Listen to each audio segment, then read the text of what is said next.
Hello everyone, ये मेरा night blog है एंड मैं 10 बजे से 12 बजे तक मैंने पढ़ने का शेड्यूल किया है 2 घंटे का।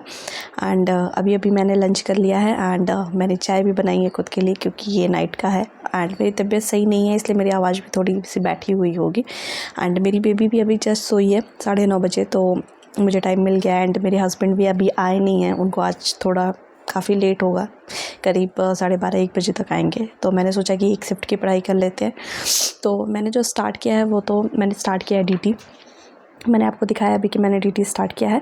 एंड डीटी में जो मैंने चैप्टर लिया है वो है taxation of various entity. Yes, taxation of various entity में बहुत सारे छोटे छोटे चैप्टर हैं, लाइक ईओपी है, एएमटी है, मैट है, टनेज है, business trust and investment fund. तो ये सारा जो है वो टैक्सेशन ऑफ वेरियस एंटिटी में है। और जो मैं ये नोट्स कर रही हूँ ये मैं अतुल अग्रवाल के मैंने नोट्स लिए हैं। एंड मैं क्योंकि मैं अतुल अग्रवाल की क्लासेस से करती हूँ तो मैंने अतुल अग्रवाल का ही नोट्स लिया है फॉर डीटी के लिए। तो मैं डीटी में मैंने सोचा कि ये चैप्टर थोड़ा सा मतलब एक बार रफ़ रीडिंग, मैं पहले बता दूं कि मैं बिल्कुल ही प्लेन रीडिंग ले रही हूँ, रफ़ रीडिंग। एंड मैं कोई भी क्वेश्चन सॉल्व नहीं करूँगी क्योंकि 2 घंटे में प्रोविज़न ही मैं एक बार रीड कर लूँ तो बहुत है। तो क्वेश्चन तो अभी मैं सॉल्व नहीं करूँगी क्योंकि मैं मल्टीपल टाइम जो है प्रोविज़न को रीड करती हूँ एंड देन लास्ट में मैं क्वेश्चन सॉल्व करूँगी। फ़िलहाल अभी तो नहीं, क्योंकि अभी तो मैंने पूरा एक बार डीटी कोई भी पढ़ा भी नहीं है, अभी इट्स जस्ट स्टार्टिंग, तो मैंने स्टार्ट कर दिया है। तो पहला हम लोगों ने जो है वो टैक्सेशन ऑफ लोकल एंटिटी पढ़ा, जो कि बहुत ही छोटा सा प्रोविज़न था, उसमें कुछ भी नहीं था। एंड उसके बाद मैंने किया taxation of EOP and BOI and there member. तो उसमें काफ़ी कुछ था कि लाइक आपने कह रहे कि मेंबर के शेयर्स आपको नोन है या फिर नहीं है, अगर नोन नहीं है तो एमएमआर से टैक्स लगेगा, एंड नहीं है तो फिर क्या क्या होगा। उस पर एग्जाम्पल भी था, काफ़ी अच्छे से नोट्स में कवर किया गया है। तो मैं नोट से ही करती हूँ तो मुझे मतलब अच्छा लगता है कि काफ़ी चीज़ें जो है वो कवर हो जाती है फॉर्मेट में। एंड उसके बाद फिर मैंने किया है minimum alternative tax, that is a MAT 115 J B, जिसका प्रोविज़न सेक्शन नंबर है। एंड 15% जो है बुक प्रॉफिट पे लगता है। तो मैट में काफ़ी कुछ था पढ़ने के लिए, क्या क्या चीज़ें आपको, अगर प्री एंडल में डेबिट है तो क्या क्या चीज़ें आपको ऐड करनी है, एंड अगर कौन कौन सी चीज़ें प्री एंडल में क्रेडिट होंगे तो आपको क्या क्या लेस करना है। तो काफ़ी कुछ है। मैं बता दूँ प्लेन रीडिंग मुझे कुछ भी याद नहीं रहेगा जब तक मैं इसको 4-5 बार, मैं आपको सच बताऊँ, जब तक मैं इसकी 4-5 बार रीडिंग नहीं लूँगी तो मुझे बिल्कुल भी याद नहीं रहेगा कि हाँ मैंने क्या क्या किया है। तो मैंने इसको किया। एंड इंड एस के लिए भी थोड़ा सा प्रोविज़न चेंज हुआ है मैट में, तो फिर क्या होगा उसका ट्रीटमेंट था। एंड उसके बाद मैंने किया है taxation of by back of the share domestic company का। 115 क्यूए हैं बाई बैक का भी जो सर ने लिखवाया था इशू प्राइस, एंड वो मैंने एक बार रीड कर लिया है। एंड बहुत ज़्यादा मुझे बाई बैक समझ में नहीं आता है तो मैं इसको स्किप करती थी हर बार, लेकिन इस बार मैंने प्रोविज़न रीड कर लिए हैं। तो एंड उसके बाद मैंने स्टार्ट किया टेनिस टैक्सेशन का। कभी शायद 1 आध नंबर का क्वेश्चन, जो भी क्वेश्चन बनता हो, बट है चैप्टर बहुत ही छोटा। टेनिस टैक्सेशन में कुछ भी नहीं है। आपको कैसे कैलकुलेट करना है, डेली टनेज की इनकम लेनी है, number of days in which ship is operated in previous year, उससे कैलकुलेट करना है।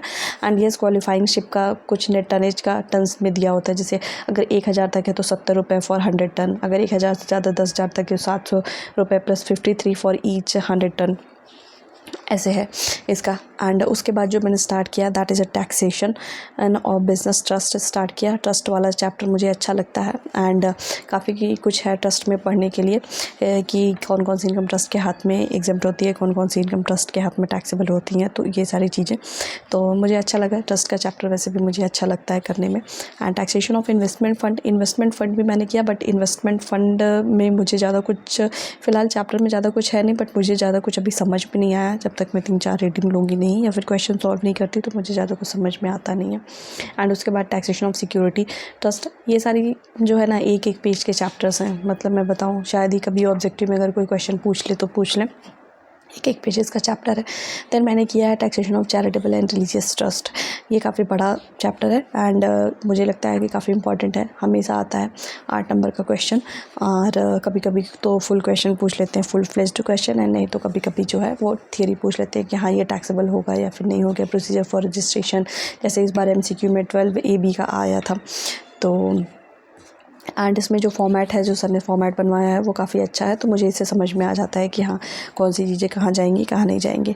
एंड उसके बाद मैंने किया था tax on aggregated income of certain trust and institution. मैं बता दूं कि ये बहुत ही घटिया चैप्टर है, मतलब मुझे बहुत ही घटिया लगता है और मुझे इसमें कुछ भी समझ में नहीं आता। मैंने जस्ट प्लेन रीडिंग ले ली, मैंने क्यों ही ली मुझे ये भी नहीं समझ में आया, जस्ट वेस्ट ऑफ टाइम, मुझे बिल्कुल भी नहीं समझ में आता ये चैप्टर है क्रिएटेड इनकम का। एंड देन जो मैंने किया है टैक्सेशन ऑफ पॉलिटिकल पार्टी, बहुत ही छोटा सा चैप्टर है सेक्शन 13A का, कि पॉलिटिकल पार्टी क्या क्या चीज़ें अगर फॉलो करती हैं, मतलब जैसे बुक्स ऑफ अकाउंट बनाती हैं, ऑडिट करवाती हैं, रिटर्न फाइल करती हैं, records and name and address of donor maintain करती हैं, तो फिर नहीं होगा। बट उनकी जो इनकम होगी वो फुली एग्जेम्प्ट हो जाएगी एंड PGBP का जो होगा वो फुली टैक्सेबल होता है। एंड देन उसके बाद हमने इलेक्टोरल ट्रस्ट से किया। इलेक्टोरल ट्रस्ट का भी सेम है, बट कुछ है जैसे कि किससे इलेक्टोरल ट्रस्ट जो है डोनेशन नहीं ले सकता, लाइक इंडिविजुअल जो सीनियर सिटीजन नहीं है, फॉरेन एंटिटी से नहीं ले सकता, एनी अदर इलेक्टोरल ट्रस्ट से नहीं ले सकता, गवर्नमेंट कंपनी से भी नहीं ले सकते हैं, एंड फॉरेन सोर्स, ये सब होता है। तो मैंने जो किया सिर्फ इतना ही किया है आज। एंड बाकी जो DT का है वो सिलेबस वो तो काफ़ी वास्ट है एंड मैं काफ़ी मतलब मल्टीपल जैसे होता नहीं है कि मल्टीपल रीडिंग मैं इसकी लूँगी उसके बाद मैं कोई क्वेश्चन सॉल्व करूँगी इसमें। तो ओवरऑल मैंने मतलब मेरा था 2 घंटे का टारगेट एंड 2 घंटे में मैंने जो किया है वो बस इतना ही किया है। एंड एक बार प्लेन रीडिंग लेने के बाद मतलब थोड़ा सा होता है ना कि बन जाता है दिमाग में कि हाँ क्या है कैसा है, तो चैप्टर का ओवरव्यू आ जाता है। जब 3-4 बार 5 बार रीडिंग करूँगी तो मैं इसको भी करूँगी। एंड मैं जो है मॉर्निंग में मतलब मेरा शेड्यूल है अब यही रहेगा कि मैं थोड़ा सा नाइट पे पढ़ाई कर लूँ, या तो मैं थोड़ा सा क्या करूँ कि मॉर्निंग में उठ के पढ़ाई कर लूँ, क्योंकि घर के कामों के साथ और क्योंकि मेरी बेबी बहुत छोटी है तो फिर वो सारी चीज़ें मैनेज हो नहीं पाती है बहुत जल्दी। तो शाम को हस्बैंड जल्दी आ जाते हैं तो मैं शाम को थोड़ा सा टाइम निकाल के पढ़ लेती हूँ, क्योंकि आज तो ऑलरेडी उन्होंने कहा है कि वो 12:30-1 बजे तक आएंगे, तो आज तो बिल्कुल भी टाइम नहीं मिल पाया। तो मैंने सोचा कि अभी जब बच्ची मेरी सो गई है तो फिर मैं पढ़ाई कर लूँ।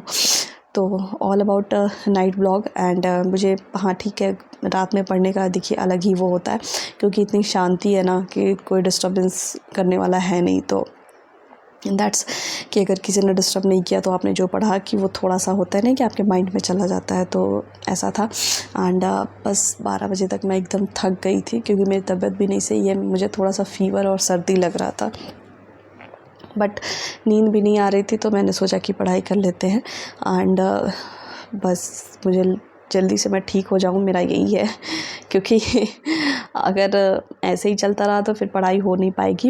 एंड कल का मैं क्या देखती हूँ, मैंने क्या शेड्यूल प्लान किया है, क्योंकि मैं मॉर्निंग में शेड्यूल बनाती हूँ पढ़ाई का, क्या मुझे क्या करना है, मतलब बहुत ही बिजी आपको डिपेंड करता है कि आपका मेंटल स्टेटस क्या है, उस हिसाब से भी मेरी पढ़ाई। अगर मुझे लगता है कि मेरी तबीयत सही नहीं है या फिर मैं नहीं बैठ सकती हूँ, तो मैं कोई ऐसा सब्जेक्ट लेती हूँ ना जिसमें मुझे बहुत कम दिमाग लगाना पड़े या फिर बहुत ही रफ रीडिंग लेनी पड़े। और जब मुझे लगता है कि हाँ बहुत ज़्यादा एनर्जी है मेरे अंदर, मैं कर सकती हूँ, तो फिर मैं कोई टफ सब्जेक्ट लेती हूँ, लाइक SCMP जिसमें बहुत एनर्जी लगती है, मुझे लगता है, मतलब मुझे बहुत ज़्यादा एनर्जी उसमें चाहिए। और जब नहीं मन करता पढ़ने का तो फिर बस ऐसे ही स्मॉल कोई चैप्टर ऐसे लेके मैं उसको ख़त्म करने की कोशिश करती हूँ। Thank you for watching. I think आपको ये वीडियो अच्छी लगी होगी।